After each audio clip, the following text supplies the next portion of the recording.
Hello viewers. புதன்கிழமை 3ஆம் தேதி நமக்கு திருவண்ணாமலையில் மகாதீபம். நம்மளும் வீட்டில் விளக்கு வைக்கிறோங்க. ஆனால் நாளைக்கு சாயந்தரம் 6 மணிக்கு மேலே பரணி தீபம் ஏற்றணும். 5 தீபம் ஏற்றணுமாங்க. நம்ம வாசலில் ஆல்ரெடி கார்த்திகை 1லேருந்து 2 விளக்கு ஏற்றினாலும் சரி, சாமி ரூமில் எத்தனை விளக்கு ஏற்றினாலும் சரி, அதெல்லாம் நமக்கு கணக்கு இல்லை.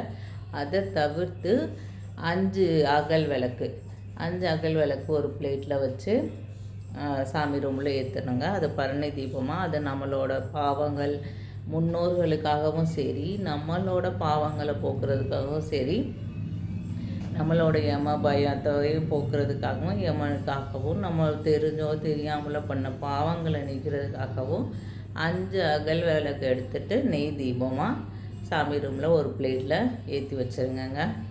அதுதாங்க நான் இப்போ சொல்லணும்னு நினச்சேன். ஓகேங்க, பாய்.